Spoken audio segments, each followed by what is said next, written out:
তো আল্লাহ বলেন ইন্নাকা কাদিফুন ইলা রাব্বিকা কাদহান ফামুলাকি, হে মানুষ তুমি তোমার রবের কাছে পৌঁছা পর্যন্ত কঠোর পরিশ্রম করতে হবে, তারপরে তুমি তোমার রবের সাক্ষাৎ পাবে। তার মানে এই দুনিয়াটা হচ্ছে পরিশ্রমের জায়গা প্রিয় ভাইরা। এখানে পরিশ্রম না করলে সফলতার দেখা মিলে না।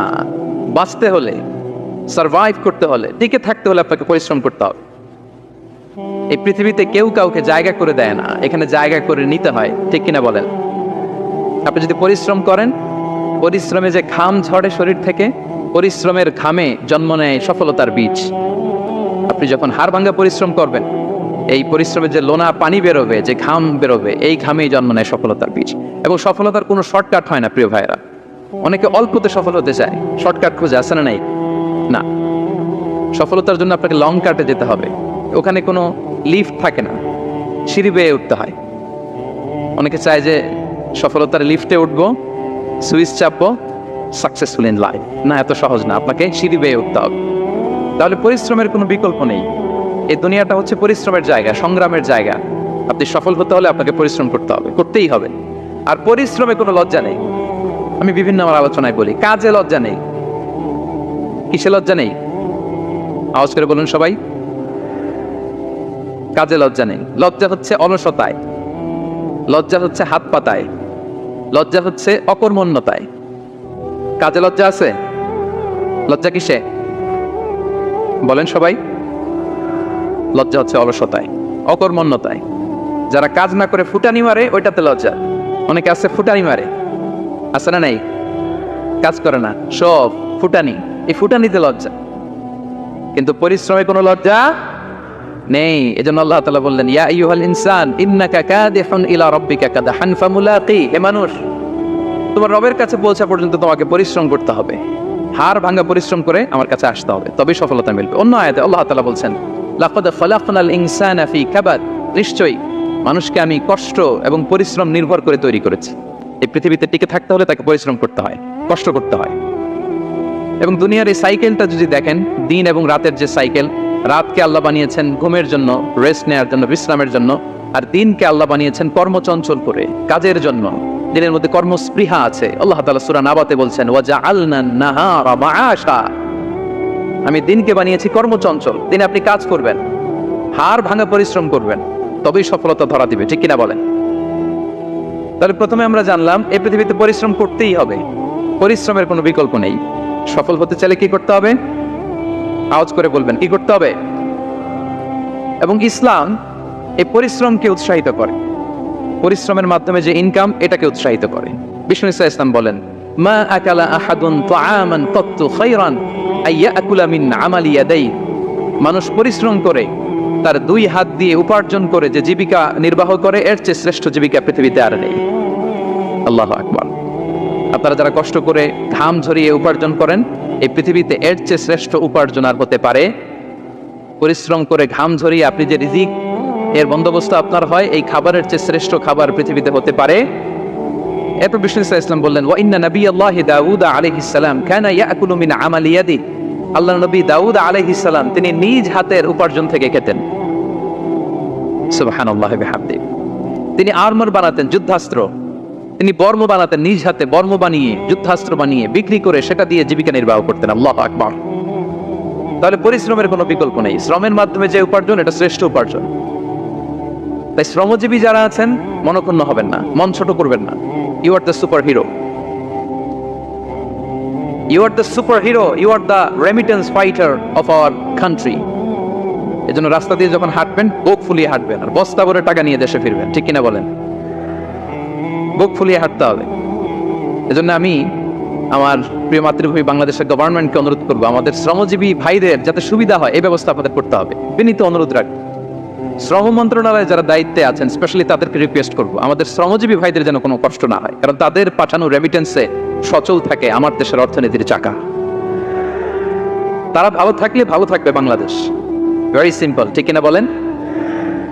আমার যে ভাইটা পরিচ্ছন্নতা কর্মী, রাস্তা ক্লিন করে, এয়ারপোর্টে ওয়াশরুম ক্লিন করে, একজন পরিচ্ছন্নতা কর্মী, তারও 20 থেকে 30 হাজার টাকা বাংলাদেশে ঢুকে প্রতি মাসে। আপনি চিন্তা করতে পারেন? 6টা মাস যদি রেমিটেন্স বন্ধ হয়, শ্রীলঙ্কার চেয়েও খারাপ অবস্থায় বাংলাদেশে চলে যাবে। Just only 6 months. ভয়ঙ্কর অবস্থা হবে বাংলাদেশে। এটা আল্লাহর পক্ষ থেকে একটা স্পেশাল রাহমা, মার্সি এন্ড ব্লেসিংস, যে আমাদের রিজিকের তাগিদায় সারা বিশ্বে যে কাজ করতে হয়, আমরা কাজ করি আর দেশে টাকা পাঠাই, আর সচল থাকে আমার দেশের অর্থনীতির চাকা। আলহামদুলিল্লাহ পড়ে। বিশ্বনবী সাল্লাল্লাহু আলাইহি ওয়াসাল্লাম অত্যন্ত পরিশ্রমী ছিলেন। He started his first career as a shepherd. সুবহানাল্লাহ। ওনার প্রথম ক্যারিয়ার উনি রাখাল হিসেবে শুরু করেছেন। রাখালরা যে কাজ করে, অর্থাৎ মরুভূমিতে ভেড়া, মহিষ, ভেড়া, ছাগল, তারপর বকরি, দুম্বা, এই চরানোর কাজগুলো দিয়ে বিষ্ণু সাল্লাল্লাহু আলাইহি ওয়াসাল্লাম তার ক্যারিয়ার শুরু করেছেন এজ এ শেফার্ড।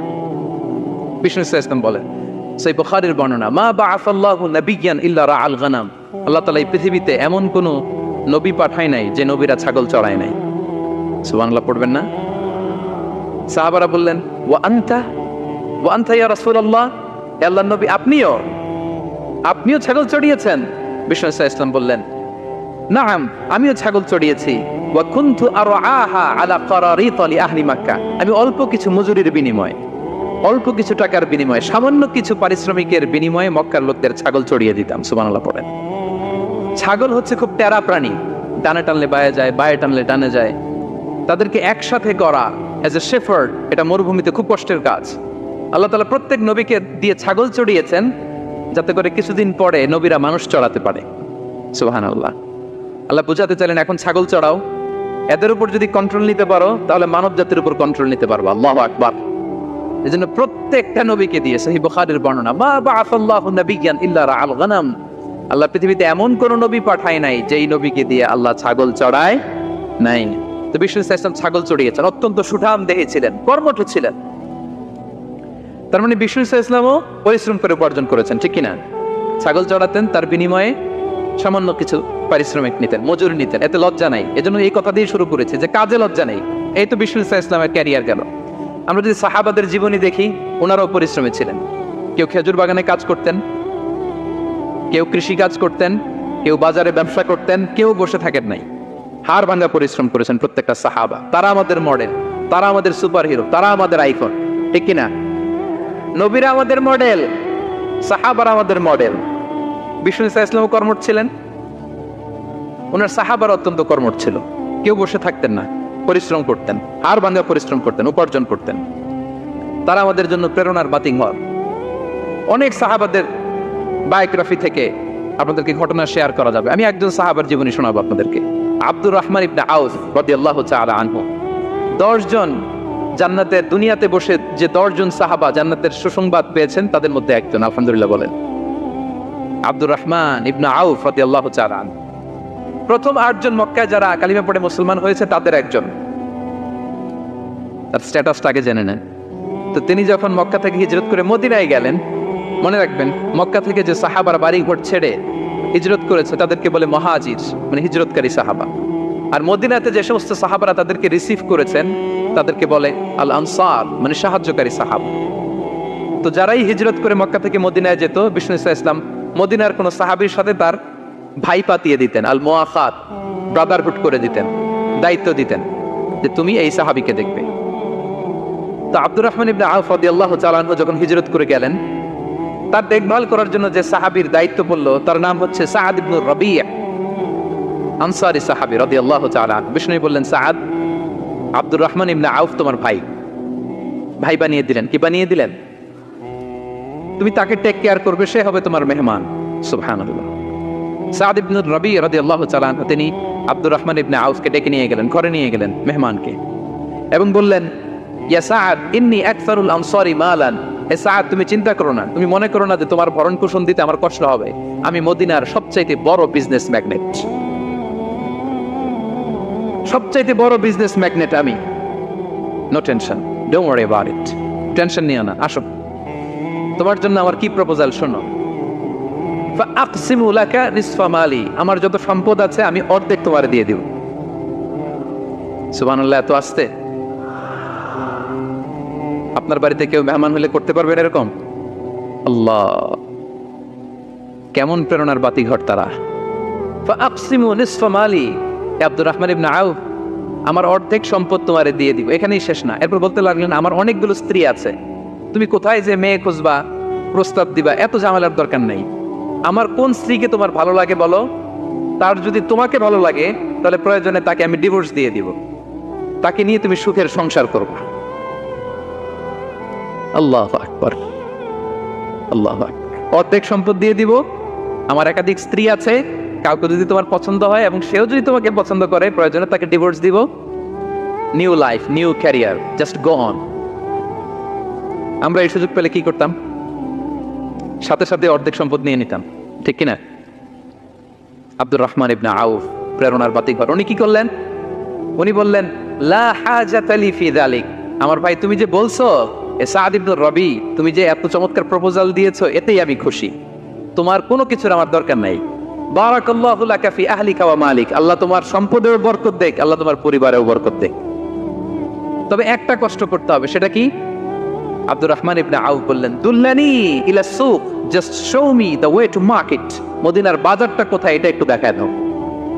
আমি নতুন মানুষ, পথঘাট চিনি না। দুল্লানি ইলা সুক, just show me the way to market of Medina. মদিনার বাজারটা কোন রাস্তা একটু দেখায় দাও। আল্লাহু আকবার।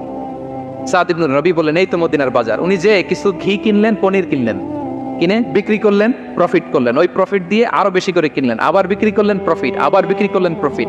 এই কেনা বেচা করতে করতে 1-2 মাসের মধ্যে উনি মদিনার one of the biggest business magnate হয়ে গেলেন। আল্লাহু আকবার। কি হাড় ভাঙা পরিশ্রমী না তারা করেছেন। একেবারে রেডি ক্যারিয়ার ছিল, গেলাম সবচেয়ে বড় বিজনেসম্যানের অর্ধেক সম্পত্তি পেয়ে গেলাম। He didn't accept the ready career, rather he made his own path with his own endeavor. নিজের চেষ্টায়, নিজের পরিশ্রমে, নিজের ঘাম ঝরিয়ে নিজের ক্যারিয়ার তৈরি করেছেন। চিল্লায় বলেন ঠিক কিনা? This is the biography of Abdur Rahman ইবনে আউফ রাদিয়াল্লাহু তাআলা আনহু। সাহাবারা কতটা পরিশ্রম করেছেন, তার মানে বিশ্বনবী পরিশ্রমী ছিলেন, সাহাবারা পরিশ্রমী ছিলেন। এবং বিষ্ণু ইসা ইসলাম পরিশ্রম করতে বলতেন সবাইকে, হাত পাততে নিষেধ করতেন, কারণ দারিদ্রতা বড্ড ভয়ঙ্কর। দারিদ্রতা যার আসে সে বুঝে। বাংলা একটা কথা আছে, অভাব যখন দরজায় এসে দাঁড়ায়, ভালোবাসা তখন, হ্যাঁ সবার মুখস্থ, দেখছেন? অভাব যখন দরজায় এসে দাঁড়ায়, ভালোবাসা তখন জানলা দিয়ে পালায়। দারিদ্রতা ঈমান কেড়ে নেয়। আপনি পার্বত্য চট্টগ্রামের অবস্থা জানেন? আমাদের বাংলাদেশের পাহাড়ি এলাকার অবস্থা জানেন? ওখানে আমাদের গরিব মুসলিম ভাইদেরকে সামান্য কিছু টাকা পয়সা দিয়ে ওদেরকে খ্রিস্টান বানিয়ে ফেলতেছে মিশনারি গুলো। এই খবর তো আমরা রাখি না। দারিদ্রতা বড্ড ভয়ঙ্কর। এজন্য বিষ্ণু ইসলাম দারিদ্রতা থেকে আল্লাহর কাছে পানাহ চাইতেন। তিনি বলতেন, আল্লাহুম্মা ইন্নী আউযু বিকা মিনাল ফাকরি ওয়াল কিল্লাতি ওয়াদ-দিল্লাহ। ও আল্লাহ, I seek refuge with you from poverty, from insufficiency and humiliation. ও আল্লাহ, আমি তোমার কাছে দারিদ্রতা থেকে পানাহ চাই। ও আল্লাহ, আমি তোমার কাছে স্বল্পতা থেকে পানাহ চাই। ও আল্লাহ, আমি তোমার কাছে লাঞ্ছনা থেকে পানাহ চাই। পড়েন আমিন। এই দোয়াটা বেশি বেশি পড়বেন। আল্লাহুম্মা ইন্নী আউযু বিকা মিনাল ফাকরি ওয়াল কিল্লাতি ওয়াদ-দিল্লাহ। হে আল্লাহ, আমি দারিদ্রতা থেকে পানাহ চাই। আল্লাহ, স্বল্পতা থেকে পানাহ চাই। আল্লাহ, লাঞ্ছনা থেকে পানাহ চাই। সবাই পড়ুন আমিন। বিষ্ণু ইসলাম যে দোয়াগুলো শিখিয়েছেন এগুলো হচ্ছে very precise in wording but comprehensive in meaning. শব্দে খুব ছোট, কিন্তু অর্থ মানুষের হৃদয়ে এটার আবেদন অনেক ব্যাপক, অনেক বেশি। আপনি সারাদিন মিলিয়েও দোয়ার মধ্যে এত সুন্দর প্রার্থনা বাক্য তৈরি করতে পারবেন না, কিন্তু বিষ্ণু ইসলাম এক বাক্যে যেটা চেয়েছেন গোটা দুনিয়াটা এর ভেতরে ঢুকে গিয়েছে। আল্লাহুম্মা ইন্নী আউযু বিকা মিনাল ফাকরি ওয়াল কিল্লাতি ওয়াদ-দিল্লাহ। আল্লাহ, দারিদ্রতা থেকে পানাহ চাই। বিষ্ণু ইসলাম নিজে স্বয়ং দারিদ্রতা থেকে পানাহ চাইতেন। তাহলে দারিদ্রতার সাথে আমাদের কোনো সম্পর্ক? আমরা পরিশ্রম করব, আমরা কাজ করে খাবো, কাজে কোনো লজ্জা নেই। লজ্জা অলসতায়, চিল্লায় বলেন ঠিক কিনা? এবং বিষ্ণু ইসলামের কাছে কেউ যদি হাত পাততো, যদি দেখতেন তার কাজ করার যোগ্যতা আছে, বিষ্ণু ইসলাম ভিক্ষা দিতেন না, কাজে উৎসাহিত করতেন, ভিক্ষাবৃত্তিকে অনুৎসাহিত করতেন। এক যুবক এসে হাত পাতালো, বিষ্ণু ইসলাম আমার কিছু দেন। নয় বললেন, তুমি তো শক্ত সামর্থ্য মানুষ, বাসায় কি আছে বলো? সে বলে, আমার বাড়িতে একটা পানি খাওয়ার জগ আছে আর একটা চাদর আছে। বিষ্ণু ইসলাম বললেন, নিয়ে আস। সে নিয়ে আস। এবার বিষ্ণু ইসলাম চাদর আর জগ দুইটা নিয়ে সাহাবাদেরকে বললেন, মাইয়াশতারি হাদাইন, কে কিনবে?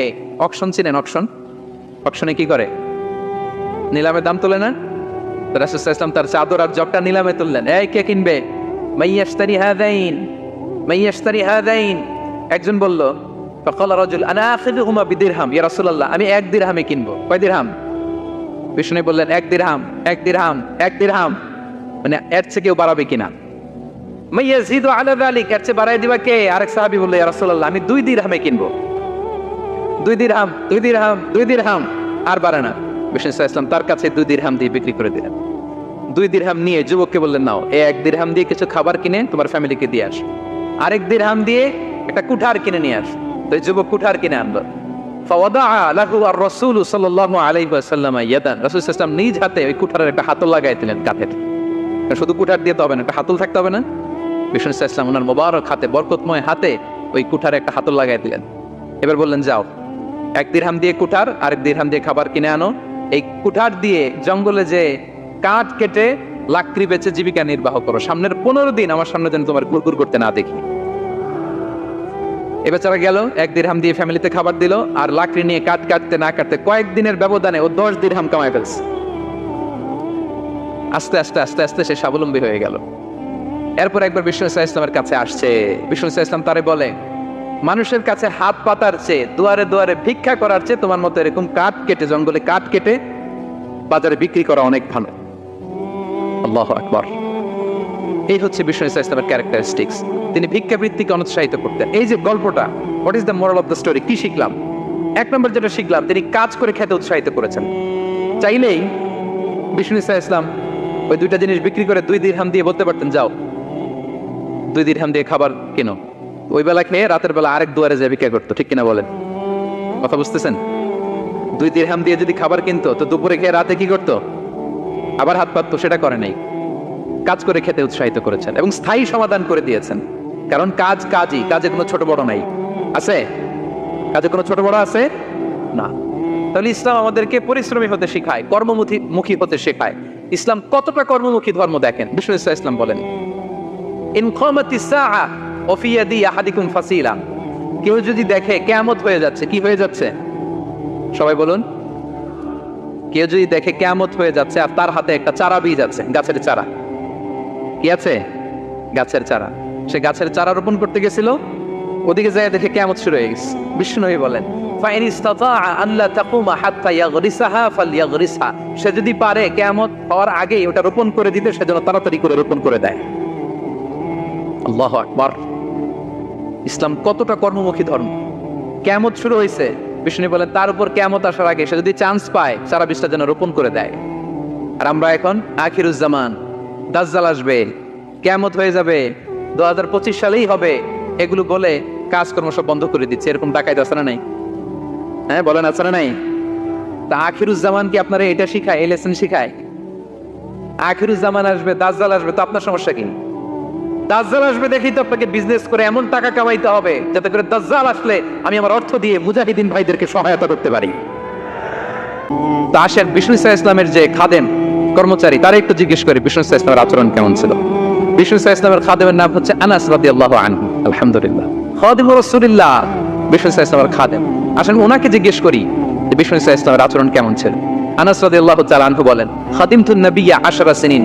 আমি বিষ্ণু ইসলামের 10 বছর খেদমত করেছি। 1-2 বছর না, 10 বছর বিষ্ণু ইসলামের খেদমতে আমি নিয়োজিত ছিলাম। ফামা ক্বালা লি লিমা সানা'তা ওয়ালা লিমা লা সানা'তা। 10 বছরের মধ্যে একদিনও কখনো বলে না, এ আনাস এটা কেন করলা, এ আনাস এমনটা কেন হলো, এটা কেন করলা না, একদিনের জন্য বলে নাই। কেন এটা করছো, কেন এটা করো নাই, এরকম কোনো প্রশ্ন আমাকে কোনোদিন করে নাই। সুবহানাল্লাহ। আনাস রাদিয়াল্লাহু তাআলা কি ভুল করেন নাই? করছেন। ছোট মানুষ তো, একেবারে ছোট বাচ্চা ছিলেন।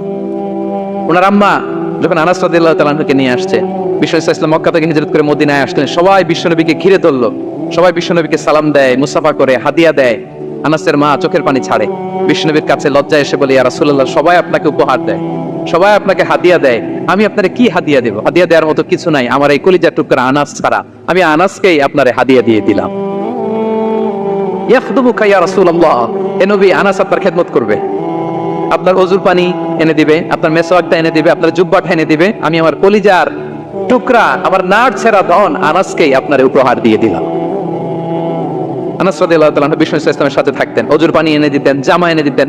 বিষ্ণু বলেন, আনাস আমার ওই জুব্বাটা নিয়ে আসো। ছোট্ট আনাস জুব্বা আনতে যে মদিনার বাচ্চারা খেলতেছে, আমাদের দেশে যে খেলে, কুতকুত খেলে, চারা খেলে, এইটা খেলে, সেইটা খেলে, ওই খেলাধুলা দেখে নবীর জামা আনার কথা উনি ভুলে গেলেন।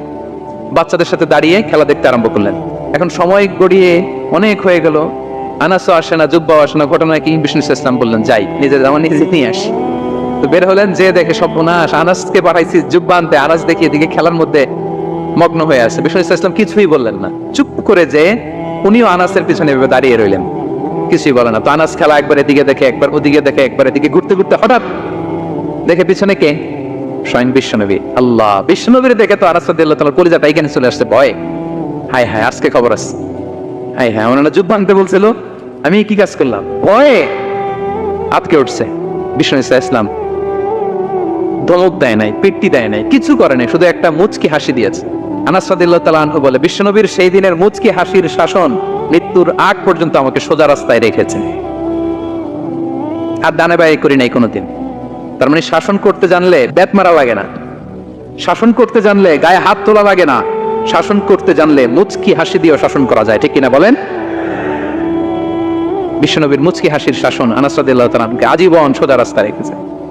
তাহলে শ্রমজীবীদেরকে বিষ্ণু ইসলাম কতটা সম্মান করতেন, শ্রদ্ধা করতেন, ভালোবাসতেন, বুঝতে পারছেন সবাই? প্রিয় ভাইয়েরা, লেবার রাইটস ইন ইসলাম, ইসলামের শ্রমিকের অধিকার। শ্রমিকদেরকে ইসলাম কমপক্ষে 7টা অধিকার দিয়েছে। কয়টা? 1 নাম্বার, ইসলাম একজন শ্রমিককে প্রথম যে অধিকারটা দিয়েছে সেটা হচ্ছে কাজ শেষে, শ্রম শেষে তার পারিশ্রমিকের অধিকার, মজুরি পাওয়ার অধিকার, কাজ শেষে বেতন পাওয়ার অধিকার। কাজ করেছেন তো আপনি বেতন পাবেন, এটা আপনার অধিকার। বেতন বা পারিশ্রমিক এটা একটা কর্মজীবীর অধিকার। আপনার কোম্পানির মালিক যে আপনার বেতন দেয়, এটা কি দয়া করে? করুণা? তো এটা যদি করুণা হয়, সে যে আপনার কাজ করে দেয়, এটাও তো করুণা, এটা তো আর বড় করুণা, কি বলেন? আপনি যে স্যালারি পে করেন, এটা যদি করুণা হয়, সে যে পরিশ্রম করে, সে তো আর বড় করুণা করে আপনারে, তার কারণে তো আপনার কোম্পানি টিকে আছে, ঠিক কিনা বলেন? তাহলে এটা করুণা নয়, এটা শ্রমিকের অধিকার। এবং বিষ্ণু ঈসা ইসলামের সেই ঐতিহাসিক বাণী, তিনি বলেছেন, আতুল আজহিরা আজরাহু ক্বাবলা আন ইয়াজিফা আরাহু, ঘাম শুকিয়ে যাওয়ার আগে শ্রমিককে তার পারিশ্রমিক বুঝিয়ে দাও। সুবহানাল্লাহ, বিশ্বনবীর ঐতিহাসিক বাণী। এখন জাতিসংঘ আমাদেরকে শিখায় যে শ্রমিকের মজুরি দিতে হবে, অন টাইমে দিতে হবে, স্যালারি দিতে হবে, এই করতে হবে, সেই করতে হবে। মানবাধিকারের কর্মীরা আমাদেরকে শিখায়, তারা শিখানোর 1500 বছর আগে বিষ্ণু ঈসা ইসলামের ঐতিহাসিক বাণী, তিনি বলেছেন, আতুল আজহিরা আজরাহু ক্বাবলা আন ইয়াজিফা আরাহু, শ্রমিকের ঘাম শুকাবার আগে তার মজুরি পেমেন্ট করে দাও। সুবহানাল্লাহ, ঘাম শুকিয়ে যাওয়ার আগে মানে অন টাইম, দ্রুততম সময়ে শ্রমিককে তার মজুরি দিয়ে দাও, তার বেতন দিয়ে দাও। যারা শ্রমিককে তার পারিশ্রমিক অন টাইমে দেয় না, স্যালারি অন টাইমে পে করে না, টালবাহানা করে, গরিমসি করে, তাদের ব্যাপারে বিষ্ণু ঈসা ইসলাম কি বলেন? বিষ্ণুই বলেন, 3 শ্রেণীর ব্যক্তি, সালাসাতুন আনা খাসমুহুম ইয়াউমাল কিয়ামা, 3 শ্রেণীর ব্যক্তির বিরুদ্ধে আমি বিশ্বনবী কিয়ামতের দিন আল্লাহর কাঠগড়ায় মামলা দায়ের করব।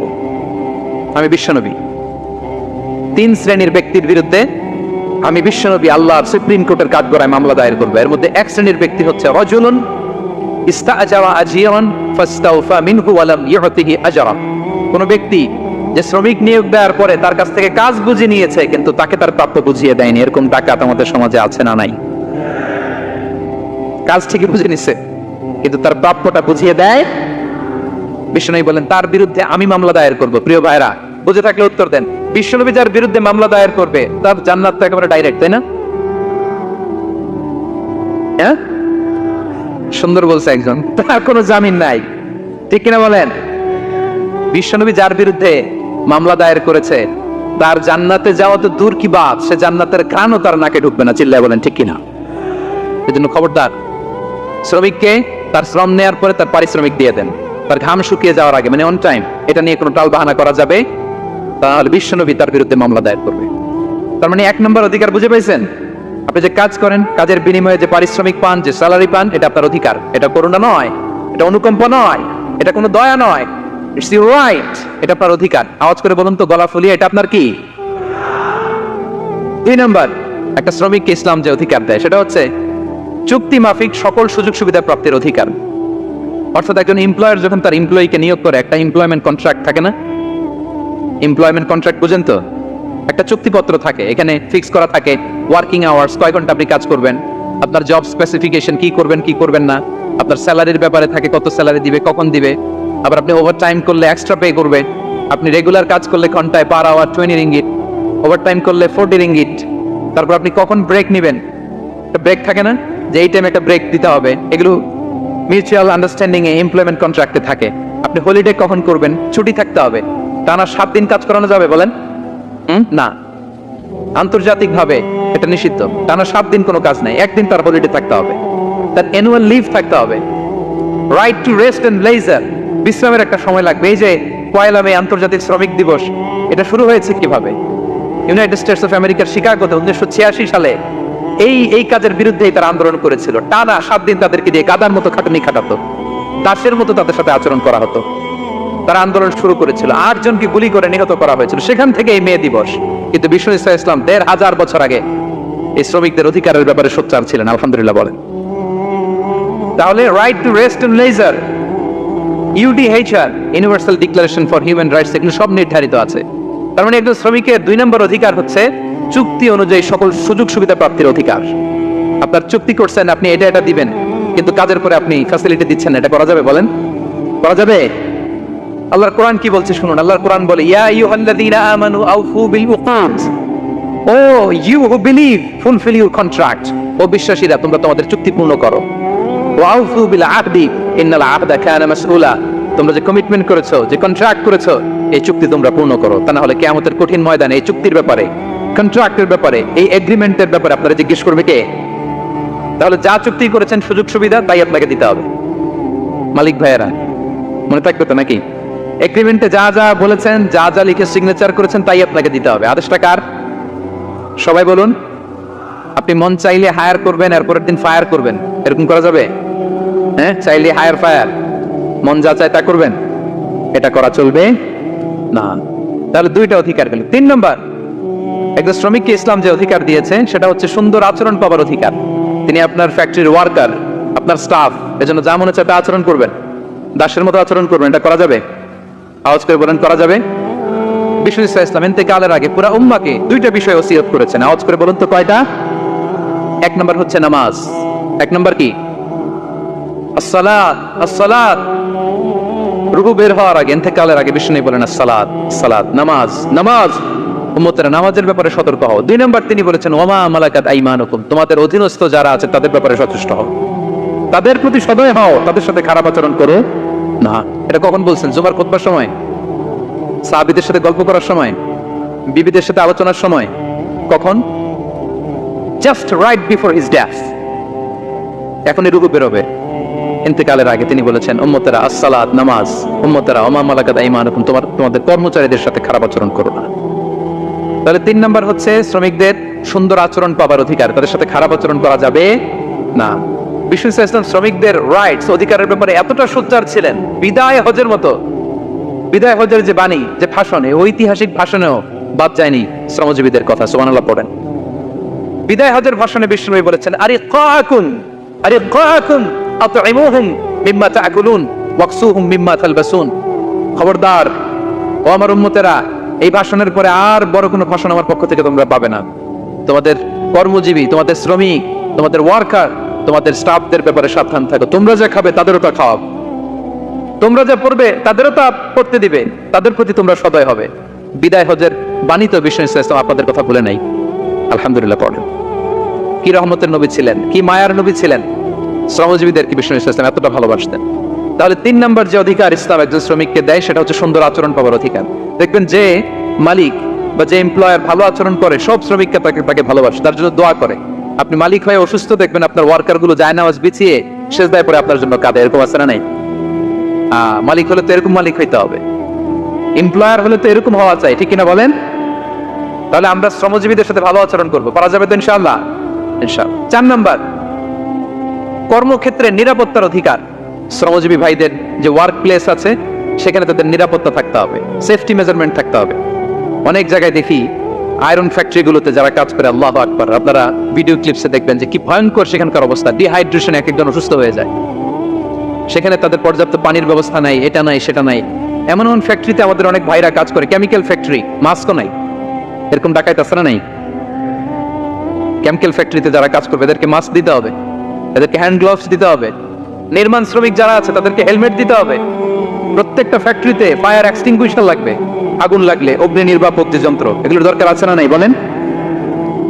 গাদার মতো ঢোকার জায়গা নাই, বেরোয়ার জায়গা নাই, সেফ এন্ট্রি নাই, সেফ এক্সিট নাই, হাজার হাজার মানুষ কাজ করে, আগুন লাগলে সব পুরো ছাই। এরকম হয় না প্রিয় ভাইরা? বলেন, আওয়াজ করে বলেন, হয় না এরকম? অহরহ আমরা দেখি বাংলাদেশ। অগ্নি নির্বাপক যন্ত্র নাই, না, এটা করা যাবে না। আগুন লাগলে কিভাবে আপনি আগুন নেভাবেন, কিভাবে তাদের সেফটি সিকিউরিটি এনশিওর করবেন, এগুলো সব আগে থেকে নির্ধারণ থাকতে হবে। তারা 4 নম্বর হচ্ছে নিরাপত্তা, অ্যাজ এ এমপ্লয়ার, এটা আপনাকে এনশিওর করতে হবে। 5 নম্বরে সাধ্যের বাইরে কোনো কাজে বাধ্য না করার অধিকার। সাধ্যের বাইরে কিছু আপনি তার উপর চাপিয়ে দিতে পারবেন, এমন হেভি ওয়ার্কলোড দিতে পারবেন না যেটা তার শরীরে কুলায় না। এরকম ডাকাইতে আসছে যে পারে না, তারপরে তার উপর কাজ চাপিয়ে দেয়, আছে না নাই? বলেন বলেন।